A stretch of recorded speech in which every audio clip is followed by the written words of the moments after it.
fechada por causa dos filhos de Israel. Ninguém saía nem entrava.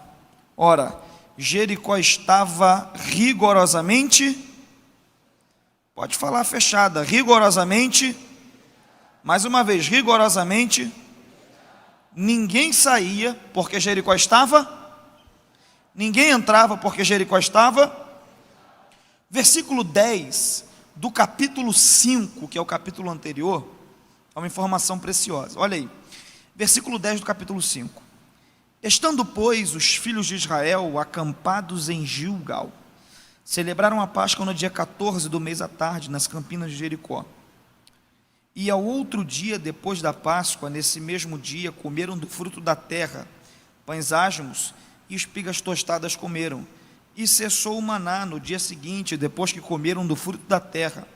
E os filhos de Israel não tiveram mais maná.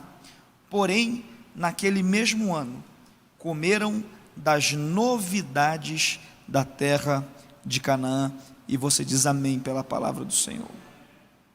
O texto que está em destaque nessa oportunidade é um texto muito conhecido, que fala a respeito de um dos maiores desafios que a nação, ou que o povo judeu enfrentou na sua história, que foi a conquista de Jericó. Para você entender bem esse texto, eu preciso voltar a alguns livros para te explicar, a título de introdução, que Deus chamou Abraão em Gênesis 12, e Deus disse a Abraão: Abraão, sai da tua terra, do meio da tua parentela, e vai para a terra que eu te mostrarei, porque eu farei de ti uma grande nação. Abraão obedece à voz de Deus e vai em direção à terra que Deus estava o direcionando, o mostrando. Ele chega então em Canaã, e em um dado momento da história dele, Deus diz: Abraão, olha para toda esta terra que está diante de você, porque eu vou dar esta terra à sua descendência. E você sabe muito bem que de Abraão veio Isaac, de Isaac veio Jacó, de Jacó vieram os 12 patriarcas, dentre eles de quem eu já falei, José, foi vendido para o Egito. Quando chegou no Egito, Deus honrou José de forma extraordinária e sobrenatural. Ele se tornou não governador, mas primeiro-ministro do Egito. E a Bíblia nos dá conta de que após arrumar e organizar o Egito completamente, houve uma grande escassez. E no tempo em que o Egito padeceu a escassez, após o tempo de fartura, Jacó teve que descer de Canaã, onde havia muita escassez e uma seca terrível, com seus 12 filhos até o Egito. Você conhece a história, é só uma introdução. No Egito, José separou um pedaço de terra excelente para os seus irmãos e para o seu pai, chamado Gozém. E a Bíblia diz que os anos foram se passando. A narrativa de Gênesis se encerra, e Êxodo já começa com a narrativa não de uma família, mas de um povo dentro do Egito.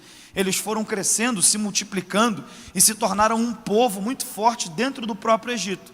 Entretanto, se levantou um faraó no trono do Egito, que não se lembrava de José, que não se lembrava da história de José, que não se lembrava daquilo que José tinha feito pelos egípcios, daquilo que José tinha feito pelo Egito.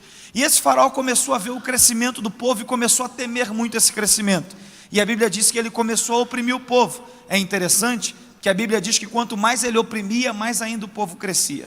Quanto mais ele perseguia, mais ainda o povo crescia. Quanto mais ele afligia, mais ainda o povo crescia. E isso é especial, e eu abro um parêntese para te dizer uma coisa: quanto mais aflição, mais também crescimento da parte de Deus para a sua vida. Então eu não sei que tipo de sofrimento você sente que é uma oposição maligna, mas eu sei de uma coisa: quando o diabo se levanta, ele se levanta para cair nas nossas vidas e Deus ser glorificado. Então a Bíblia Sagrada diz que esse faraó começa a oprimir o povo. Você conhece a história.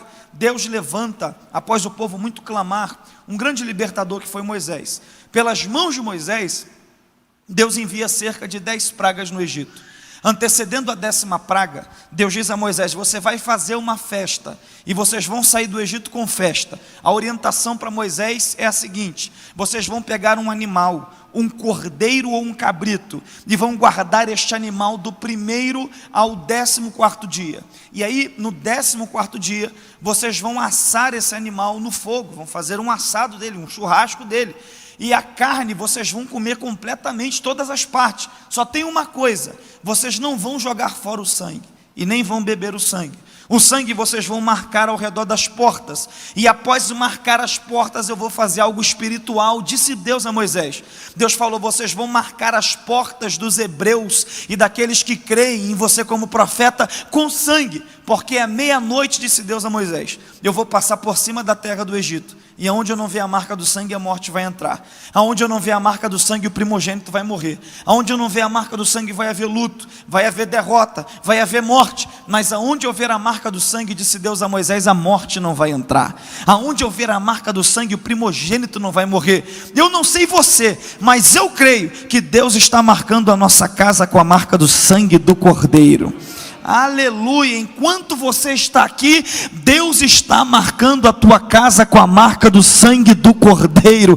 Oh glória, eu profetizo para quem crê essa noite, 1000 cairão ao teu lado, 10.000 à tua direita, mas você não vai ser atingido. Eu profetizo para quem crê essa noite, toda ferramenta preparada contra ti não prosperará.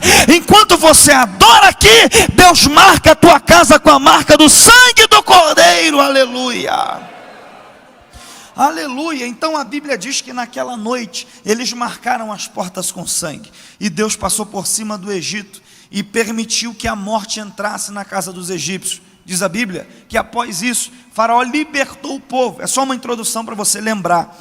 E o povo foi saindo do Egito, e para chegar em Canaã, geograficamente falando, haviam 2 caminhos. Quantos caminhos? Quantos caminhos? O primeiro caminho era o caminho pela terra dos filisteus, que era um povo de guerra, era um caminho difícil. Mas o segundo caminho, na minha modesta opinião, era mais difícil ainda, porque era pelo Mar Vermelho, e eles não tinham barco para atravessar todo mundo. Embora os filisteus fossem um povo de guerra, mas na pegada, digamos assim, que o povo vinha, de Deus mandar 10 pragas no Egito, que era a maior potência, Deus mandava uma praga só nos filisteus, acabava com eles e o povo passava. Mas é interessante que Deus não leva o seu povo pelo caminho dos filisteus, Deus leva o seu povo em direção ao Mar Vermelho. Deus os conduz pelo caminho mais difícil, Deus os conduz pelo caminho mais complicado. E eu preciso te dizer isso essa noite: se é Deus que está te conduzindo, Ele sempre vai te levar pelo caminho mais difícil, Ele sempre vai te levar pelo caminho mais complicado. Se você é crente, se é Deus que está te conduzindo, você vai ter a sensação às vezes que se algo pode dar errado, quase sempre dá errado. Você vai ter a sensação que para você o negócio é mais travado, que para você parece que o negócio em algumas áreas é mais amarrado. Mas eu vim como boca de Deus para te dizer que hoje Deus vai liberar coisas que estavam travadas. Aleluia, eu sinto a presença de Deus para dizer para alguém aqui algo que eu disse ontem: Deus é caçador de glória, e Deus não pode ser glorificado na dificuldade, Deus não pode ser glorificado na facilidade, Deus é glorificado na impossibilidade. E eu vim te dizer que Ele está te conduzindo por esse caminho, para Ele abrir o mar e mostrar que Ele é Deus na tua vida. De vez em quando Deus faz assim. O povo vai na direção do Mar Vermelho, e a Bíblia diz que eles param na frente do mar. Lá atrás Faraó se arrepende de ter deixado o povo ir, e a Bíblia diz que ele arma o exército e vai contra o povo que estava na frente do mar. Aí o povo vê Faraó vindo atrás, apertam Moisés e dizem: Moisés, a gente vai morrer aqui, Faraó está vindo. Aí Moisés dobra o joelho para clamar. Quando ele vai clamar, Deus diz: Moisés, por que tu clamas a mim? Diga aos filhos de Israel que marchem. Ah, irmãos, eu estou sentindo a presença de Deus aqui essa noite. Isso aqui é interessante, porque eu sempre me perguntei por que foi que Deus mandou marchar e não mandou andar. Por que foi que Deus mandou marchar, pastor César, e não mandou caminhar? Por que foi que Deus mandou marchar e não mandou correr? É porque tem diferença entre quem anda e quem marcha. Tem diferença entre quem caminha e quem marcha. Quem anda pode andar de cabeça baixa, quem anda pode andar sem postura, quem anda pode andar zigue-zagueando. Agora quem marcha não, quem marcha tem que levantar a cabeça. Ah, irmão, eu estou sentindo Deus aqui. Deus te trouxe aqui para te dizer: eu te arranquei da mão de Faraó no Egito. Não é para você andar de cabeça baixa, levanta a tua cabeça. Oh, glória a Deus, eu estou sentindo Deus aqui. Você pode me ajudar a pregar e dizer para quem está ao seu lado: levanta a tua cabeça. Diga para essa pessoa: levanta a tua cabeça, estufa o peito a partir de hoje. É Deus que está no controle da tua vida. Levanta a cabeça. Eu não sei, de repente você entrou aqui andando de cabeça baixa, mas vai sair de cabeça erguida essa noite, pisando com força na terra. Aleluia. Deus queria tirar do povo a mentalidade de escravo. É por isso, diga aos filhos de Israel que marchem. Porque às vezes a gente sai do Egito e o problema é que o Egito não sai da gente. E a gente vem do Egito com uma mentalidade de escravo, sabe? Aí a Bíblia diz que Deus abre o mar. Você conhece a história? O povo entra pelo meio do mar a pé enxuto. O faraó se arrepende de ter deixado o povo ir, entra atrás do povo. Você conhece a história? Deus fecha o mar, o faraó morre. Do outro lado, Miriam pega o tamboril e começa a cantar. E eles vão ter um grande e novo desafio, que são cerca de 40 dias que eles vão ter que enfrentar o deserto para chegar na Canaã de Josué 6. Só que esse deserto, hoje em dia é atravessado em 6 horas de carro. Naquele tempo eram exatos 40 dias, com idosos, mulheres, crianças. 40 dias. Mas por causa da incredulidade, por causa da infidelidade, por causa da rebeldia, o deserto que era para durar 40 dias, durou 40 anos. Ninguém deu glória a Deus agora, está vendo? Mas é normal isso. Eu preciso te dizer uma coisa: tem desertos que a gente permanece neles não é por culpa de Deus, ou do pregador, ou do pastor, ou do profeta. Às vezes a responsabilidade é toda nossa. Sabe por quê, irmãos? Porque no deserto não tinha egípcio, no deserto não tinha cananeu ainda, no deserto não tinha oposições físicas, no deserto era só o povo e o povo. E eu tenho aprendido uma coisa com a história dos filhos de Israel, nesse negócio de sair do Egito e entrar em Canaã, é que os egípcios não puderam impedir o que Deus tinha para o povo. Os cananeus mais à frente não podem impedir o que Deus tem para o povo. Só tem um povo que pode impedir o que Deus tem para aquele povo: são eles mesmos. E eu tenho aprendido que muitas vezes vai ter gosto de bezetacil, mas vai te sarar.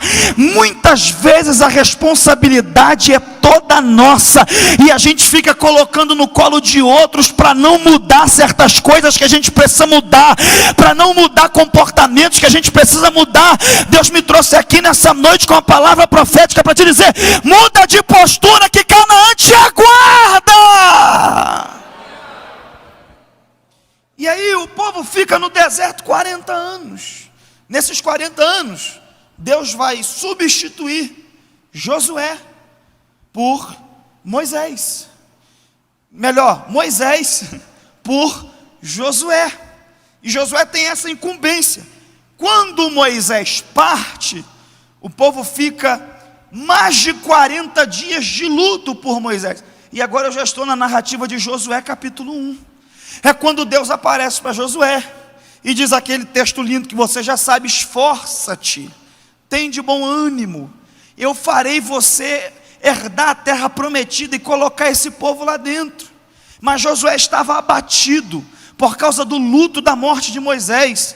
E é interessante a palavra que Deus usa para Moisés, para Josué. Preste atenção em mim. E Deus diz assim: meu servo Moisés é morto. A gente precisa aprender uma coisa, é que o luto é legítimo pelo um tempo determinado. Você não pode viver o resto da tua vida de luto. Tem gente, como Moisés era querido e partiu, tem gente que é querida e parte, e a gente chora, e a gente sofre, e nos causa dor. Mas Deus trouxe talvez uma pessoa aqui para te dizer: levanta a tua cabeça, tem muita coisa para você viver ainda. Enxuga as lágrimas, a vida continua. Eu estou contigo, diz o Senhor. Vence esse luto em nome de Jesus. Aí Deus diz para ele: você vai conquistar a terra. E um desafio que Josué vai ter na liderança é que quando ele prepara o povo para entrar em Canaã, havia um rio que separava o deserto de Canaã. A grosso modo, eu estou falando de geografia bíblica para você. E esse rio era o Rio Jordão e estava no tempo da cheia. Naquela medida e naquele lugar não dava para atravessar. Mas Deus dá uma estratégia a Josué. O Jordão no tempo da cheia, humanamente falando intransponível, mas Deus dá uma estratégia a ele. Coloca a arca da aliança no ombro de 4 sacerdotes e mandar que os sacerdotes fossem em direção ao Jordão e pisassem a planta dos pés no Jordão. Quando os sacerdotes pisaram a planta dos pés no Jordão, com a arca no ombro, a Bíblia diz que o Jordão abriu para os filhos de Israel entrarem em Canaã. Você crê em palavra profética?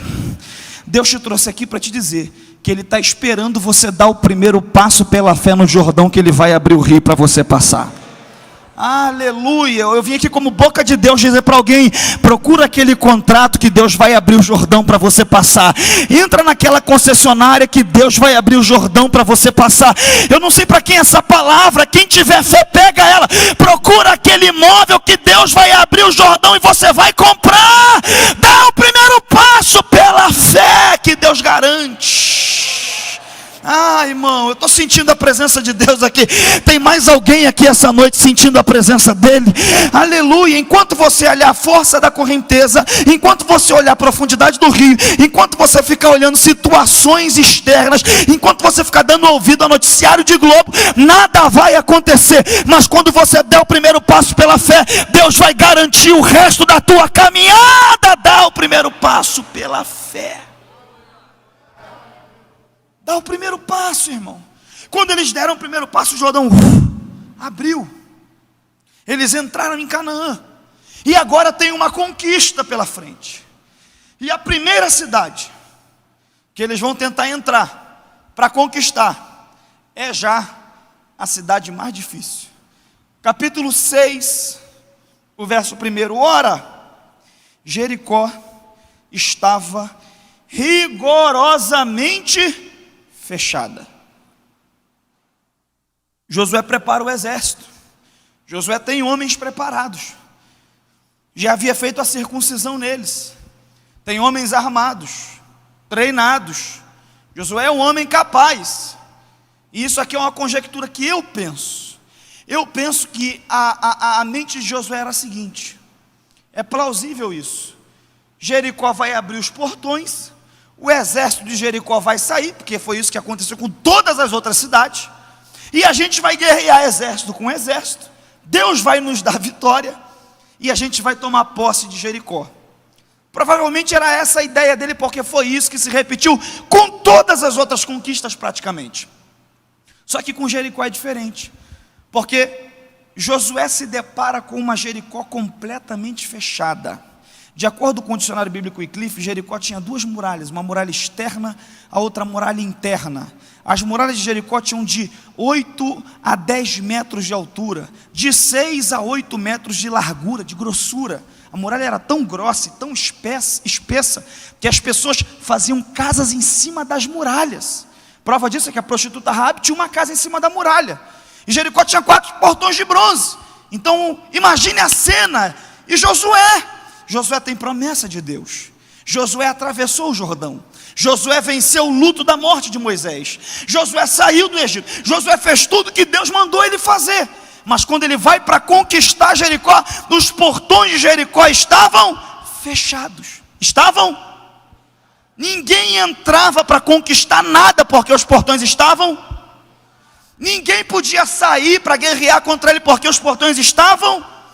E aqui eu aprendi que tem muitas vezes que a gente tem promessa de Deus, a gente tem uma trajetória com Deus, a gente tem um histórico com Deus, mas quando a gente vai para tomar posse de certas coisas que são promessas, a gente se depara com portas fechadas. Agora tem um texto de Apocalipse, capítulo 3, versículo 7, que me enche de esperança quando eu tenho esse entendimento. O texto diz: isto diz o fiel e verdadeiro, o que tem a chave de Davi, que abre a porta e ninguém fecha, e fecha a porta porta e ninguém abre. Oh, glória a Deus. Eu vim dizer para alguém essa noite que está diante de portas fechadas: acalma o teu coração, porque a chave que você precisa não está na mão do governador, não está na mão do presidente, não está na mão do STF. A chave que você precisa está nas mãos de Jesus de Nazaré. Aleluia. Oh, glória a Deus. Eu vim dizer para alguém essa noite: acalma o teu coração, porque a chave que você precisa está nas mãos do Deus que você adora. E sabe qual é a força da profecia? É que a profecia diz assim: Ele abre e ninguém fecha. Isso aqui é para quem crê. Deus vai abrir, não vai ter mentiroso que vai fechar. Deus vai abrir, o invejoso não vai fechar. Deus vai abrir, não vai ter demônio que vai fechar. Ele abre e ninguém fecha. Ah, irmão, Ele vai abrir, creia nisso, e ninguém vai fechar. Agora tem uma outra coisa, porque o texto de Apocalipse 3:7 é completo. Ele fecha e ninguém abre. Isso aqui é importante. Ele abre, quando Ele abre ninguém fecha, mas quando Ele fecha, não tem currículo bom que abra. Quando Ele fecha, não tem amigo que gosta de você e até quer te dar uma ajudinha que abra. Quando Ele fecha, ninguém abre.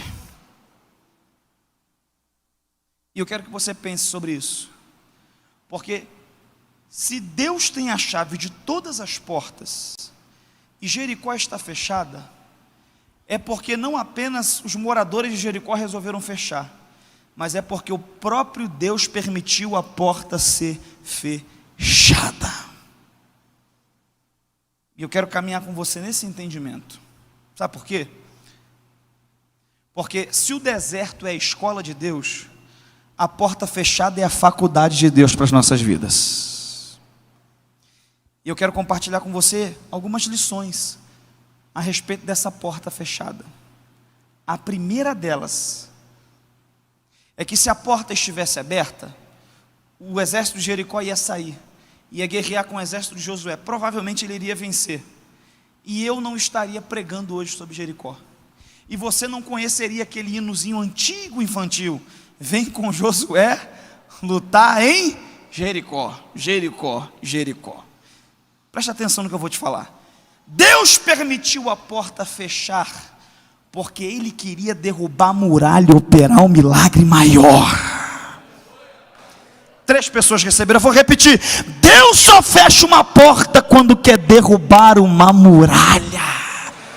Oh, glória ao nome de Jesus. De repente você entrou aqui e está diante de portas fechadas. Fique em paz, para cada porta fechada é uma muralha que vai ruir ao chão. Oh, aleluia, glória a Deus. Você se recorda de Lázaro? Lázaro era amigo de Jesus, ficou enfermo, mandou mensageiros até Jesus, e o mensageiro foi e falou: Jesus, aquele a quem tu amas está enfermo. E Jesus falou: tá bom, pode ir, avisa lá para ele que a enfermidade não é para a morte, mas é para a glória de Deus. Aí o mensageiro voltou e a mensagem era essa: a enfermidade não é para a morte, é para a glória de Deus. A enfermidade não é para a morte, é para a glória de Deus. Aí Lázaro foi piorando a enfermidade, e Lázaro morreu, e Jesus não o visitou para o curar da enfermidade. Mas 4 dias após morto, Jesus aparece no cemitério de Betânia e diz: removam a pedra, e grita: Lázaro, vem para fora. Ai, irmão, eu estou sentindo Deus aqui. Se Jesus cura Lázaro, nós não conheceríamos esse milagre como um dos milagres mais extraordinários de Jesus. Seria só mais uma cura. Jesus deixou o pior acontecer para operar um milagre maior na vida dele. Isso é para quem tem boca para dar glória essa noite. Deus só fecha a porta quando quer derrubar a muralha. Você precisa ter esse entendimento. Deus permite a porta fechar porque Ele tem uma muralha para derrubar. Segunda coisa que você precisa aprender: reside nas atitudes de Josué. Por quê? Porque Josué está diante de uma muralha erguida, de uma porta fechada. E qual é a atitude que ele vai ter diante de uma Jericó toda trancada? capítulo 5, verso 10, que está antes, mas é experimentado no mesmo momento.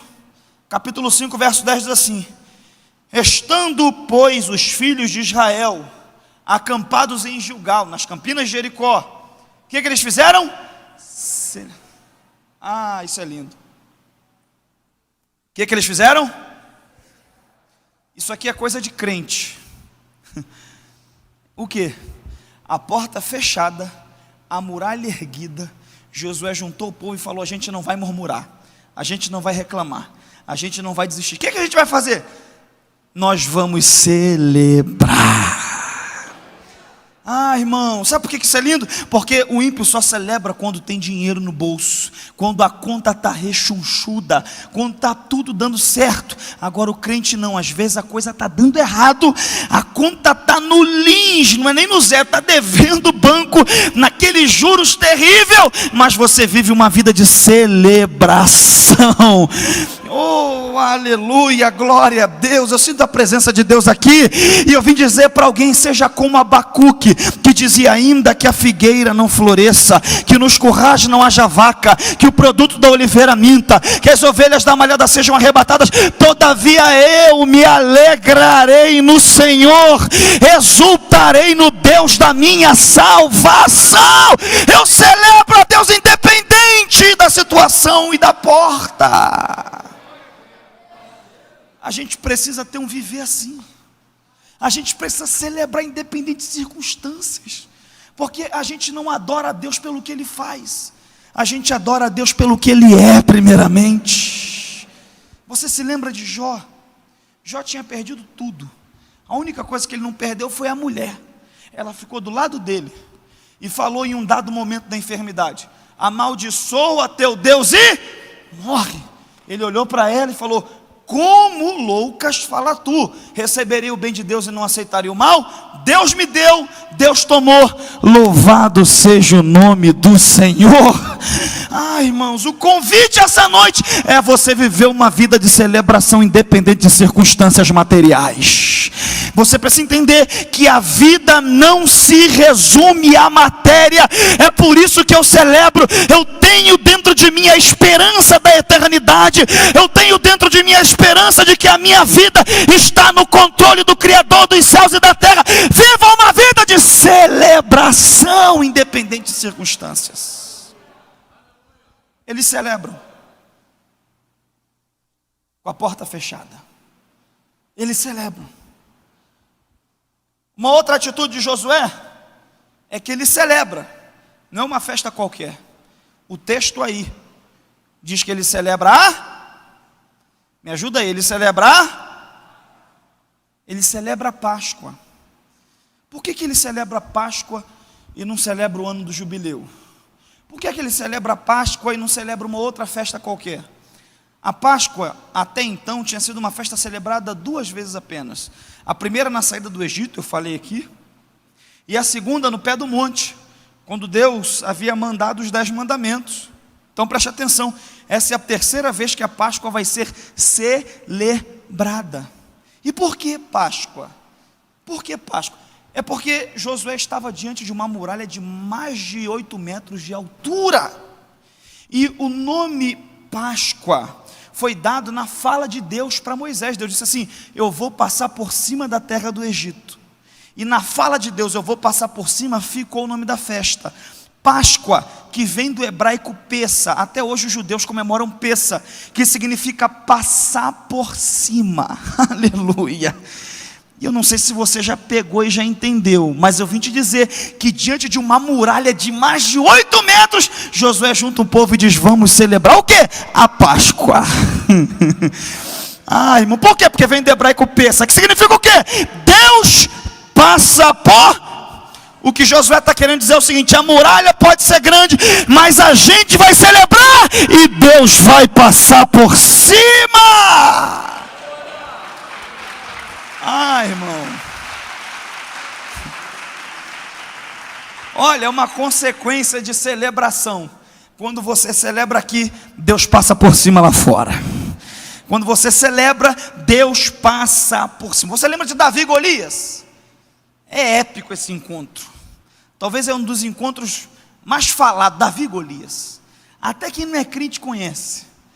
Davi desafiou, foi até Saul, não aceitou a armadura, desceu no ribeiro, pegou 5 pedrinhas, colocou no alforje. Lá foi ele com aquilo que é uma funda, e seria hoje um estilingue, mais ou menos, mal comparando para você entender, e foi com isso para a presença de um gigante. Davi não tinha problemas mentais, Davi tinha a exata noção de que o cara que era opositor era inimigo. Ele sabia que Golias era alto, que era forte. Davi sabia exatamente disso, mas Davi vai com as ferramentas que ele estava acostumado a usar, e lá vai Davi descendo o vale.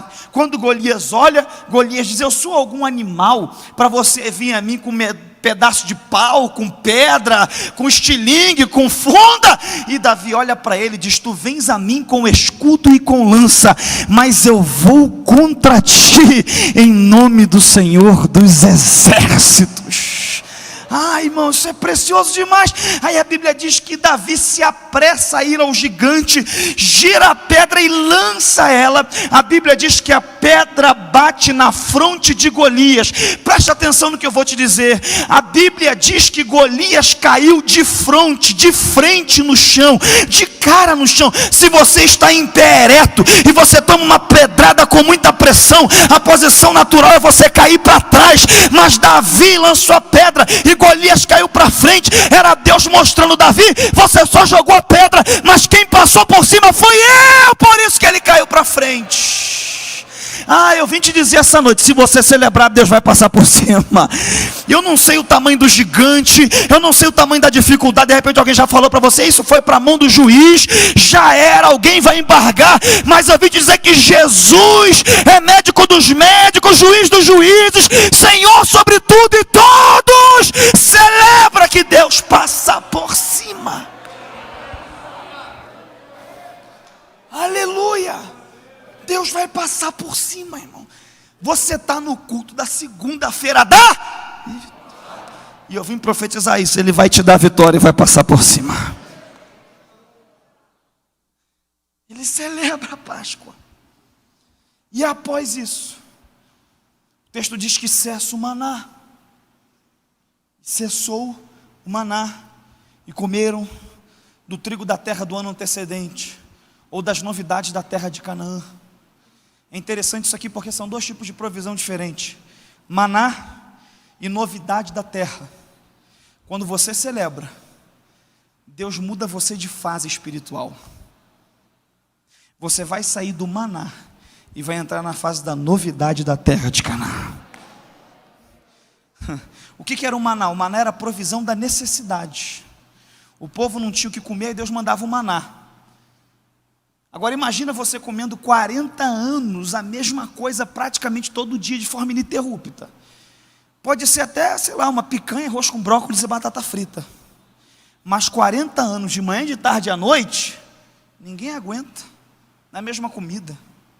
Então, o povo não aguentava mais, mas era a provisão da necessidade. Aí quando eles entram em Canaã e celebram, Deus muda a fase para a novidade da terra de Canaã. Aleluia. A tônica principal do maná era a seguinte: não sobrava nada, mas não faltava, era a provisão da necessidade, era o suficiente para passar o dia. Depois no outro dia Deus mandava o suficiente, e na sexta Deus mandava pelo sábado, e sempre o suficiente. Essa é a fase que muitas vezes a gente passa, que é a provisão da necessidade. Você diz: meu Deus, não faltou, mas também não sobrou nada, os boletos levaram tudo. Jesus, tem misericórdia da minha vida. Não sei se você já passou por isso. A provisão da necessidade é quando você quer um carro para vir, mas Deus te dá saúde para você vir. Aleluia. Deus te dá o dinheiro do Uber, da passagem para você vir. A provisão da necessidade é quando você quer fazer certas coisas e Deus não te dá essa demanda, essa oportunidade. Deus vai te dando só o necessário, mas chega um tempo que você entende que é possível celebrar com porta fechada, que você tem fé para entender que Deus passa por cima. Aí Deus te muda de fase, te tira do maná e te coloca na novidade da terra de Canaã. Deus vai mudar a gente de fase aqui. Depois Deus dá uma estratégia a Josué, e Deus vai dizer assim: Josué, Você vai seguir a estratégia que eu vou te dar, e eu não vou tomar muito tempo para falar dessa estratégia.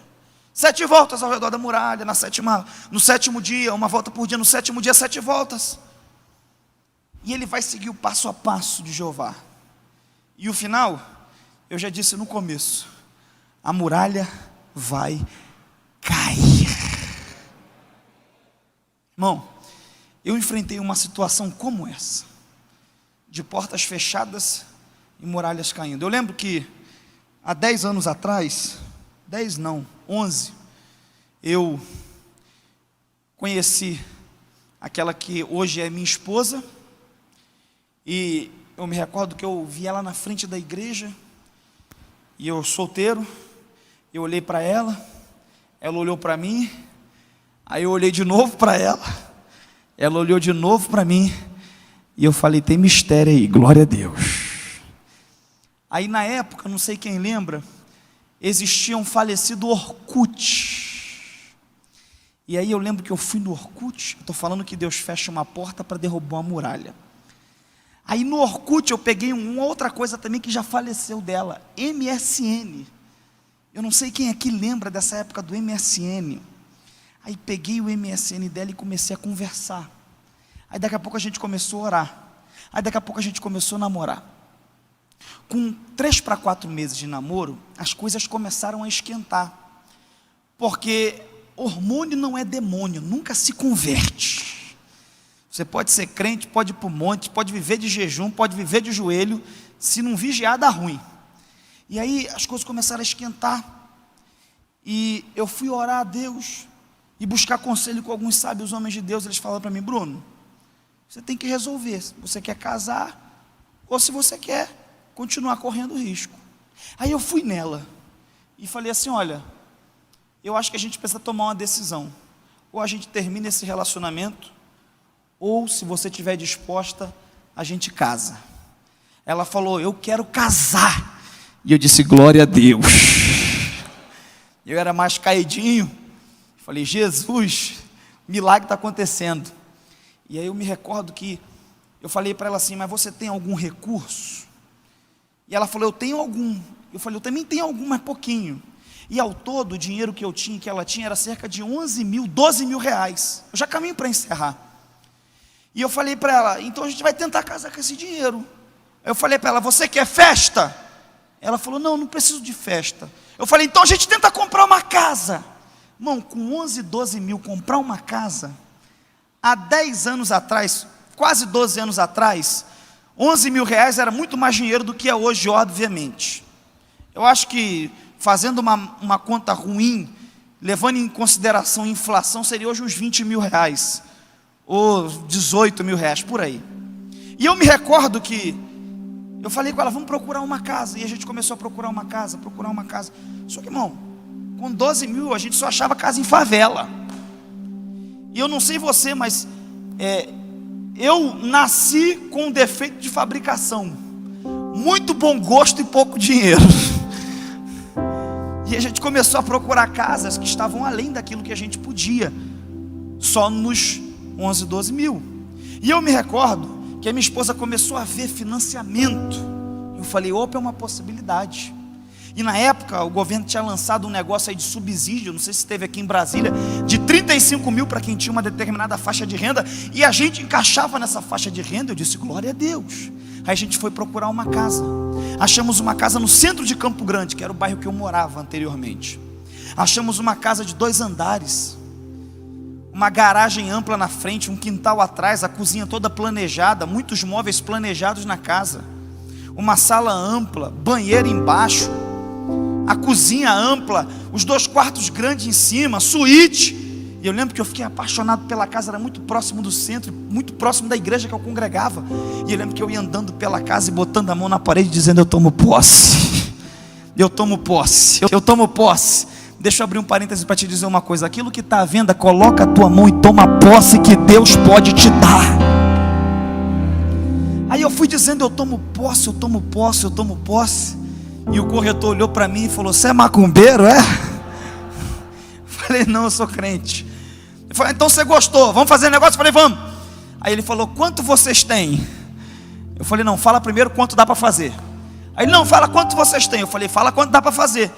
Ele falou, olha, a casa é 130 mil, mas até 120 a proprietária faz. Aí eu olhei para ele, eu falei, eu tenho 11, quase 12 mil reais. Aí ele falou, alguém vai te emprestar um dinheiro? Na época eu não conhecia o pastor César ainda. Eu falei, não. E eu me recordo que a minha esposa entrou, sempre foi muito sagaz, inteligente. E ela falou assim, não, a gente vai tentar o financiamento, porque a gente está na faixa de renda e tal. Aí o corretor falou, mas a entrada de vocês é muito baixa. 90% de chance de não ser aprovado. Aí eu falei, mas passa a ficha lá, o não a gente já tem. 2 dias depois ele me ligou e falou assim, eu não sei o que aconteceu na caixa, mas o financiamento foi aprovado. Não, eu vou chegar no ápice do testemunho, não é agora. Aí eu falei para ele, e agora o que a gente faz? Ele falou, olha, você vem aqui dar um dinheiro para o despachante. Eu falei, não vai ter despachante, eu vou ser o despachante. Não tem dinheiro. Aí eu peguei toda a documentação, irmão, eu fui tirando tudo. Pastor César foi correndo atrás, eu ia para o centro do Rio, passava o centro no Rio, o dia todo no centro do Rio, tirando as documentações. Quem já financiou imóvel sabe que é uma bateria de documentação, é um serviço chato para chuchu. E eu fui fazendo tudo. No último documento, eu não sei se tem aqui no DF, foi o documento mais caro, é o ITBI. Tem aqui também? Ah, inimigo, né, irmão? Lá no Rio, na época, eram 2% do valor do imóvel. E a gente estava esperando para pagar 2% do ITBI. Então, 2% do valor do imóvel seria, se o imóvel é 120 mil, 2.400 reais. E era o que a gente estava aguardando para pagar. Só que quando a minha esposa puxou a guia do ITBI, em vez de vir 2.400, estava vindo mais de 10 mil reais, o dinheiro todo que a gente ia dar de entrada ainda. Aí eu liguei para o corretor e falei assim, olha, o ITBI está vindo errado na prefeitura, porque eu estou pagando 120 no imóvel, então seria 2.400, só que está vindo mais de 10 mil reais. Ele falou, não, é porque vai construir um shopping aí do lado, aí perto vai ter uma ampliação e tem muita coisa para acontecer, e às vezes a prefeitura coloca o valor hipotético, não o valor real. Eu falei, mas eu não estou pagando o valor hipotético, eu estou pagando o valor real. Aí ele falou, dá para recorrer, mas demora de 60 a 90 dias, e a proprietária não quer esperar esse tempo, ou você paga isso logo, ou eu vou vender para outra pessoa o imóvel. Irmão, eu fiquei numa agonia. Aí liguei para minha esposa e falei, você tem alguém para pedir um dinheiro emprestado? Ela falou, não. Aí eu comecei a ligar para uns amigos e pedir um dinheiro, e ninguém podia, a porta fechou. Aí eu liguei de novo para minha esposa, eu falei, meu amor, o que a gente faz? A gente não tem dinheiro para pagar esse ITBI. Ela falou assim para mim, não tem problema não, meu amor, qualquer coisa a gente casa e mora aqui mesmo na casa da mamãe. Aí aqui dentro eu disse, está repreendido em nome de Jesus Cristo de Nazaré. A minha sogra é uma santa serva de Deus, mas eu estava crendo. E eu lembro que eu ia pregar no dia numa igreja, eu vou falar o nome da igreja porque isso aqui é fato, Igreja Batista Pentecostal Nacional de Manguariba. Manguariba é um bairro no Rio de Janeiro, na zona oeste, no final da Avenida Brasil à direita. Eu nunca tinha ido nessa igreja, alguém tinha me indicado para ir lá. O pastor foi me buscar em casa de carro, né, porque eu não tinha carro. Entrei no carro do pastor, pastor Tércio Santos. Entrei no carro dele e lá foi a gente em direção à igreja. E eu emburrado, e eu fechava o olho, aquilo ficava dando eco na minha cabeça. A gente mora na casa da mamãe. Irmão, e o pastor Tércio querendo puxar assunto, porque é normal, ele queria me conhecer, porque eu não me conhecia, e nem eu conhecia. Aí teve uma hora que ele me cutucou mais forte e falou, meu filho, você não vai falar nada, só eu que falo, está acontecendo alguma coisa? Homem de Deus, sensibilidade. Eu olhei para ele e falei, pastor, eu não gosto de ficar, eu sei que o senhor já tem muito problema da igreja para resolver, mas o mais difícil eu consegui, uma mulher que queira casar comigo. E agora a gente partiu para o financiamento de um imóvel. Eu fiz tudo, eu tive um trabalho terrível no centro do Rio, mas o último documento a gente não tem dinheiro suficiente para pagar, porque está vindo desajustado, é o ITBI. Aí ele olhou para mim, regalou o olho e falou, qual o nome do documento? Eu falei, ITBI. Aí ele falou, qual o nome do documento? Eu repeti, ITBI. Aí ele falou, então meu filho, está resolvido, porque eu sou o diretor do ITBI do Rio de Janeiro. Bom, eu olhei para ele, mas como assim? Aí ele falou, é Eu fui transferido para o ITBI tem pouco mais de um mês. Estava tendo muita irregularidade lá e suspeita de corrupção. E aí eu posso ajustar, eu mexo no sistema, em 24 horas eu ajusto no sistema. Você não vai pagar o que está abaixo da lei, porque a gente é crente honesto, mas o que está na lei, eu coloco lá os 2%, pague esse TBI, compre a casa e seja feliz. A porta só fecha quando Deus quer derrubar uma muralha. Levanta a tua mão para receber essa palavra. Se você tem boca para dar glória, dê glória. Deus vai derrubar muralhas na tua vida. Quem recebe fica de pé adorando a Jesus, fica de pé.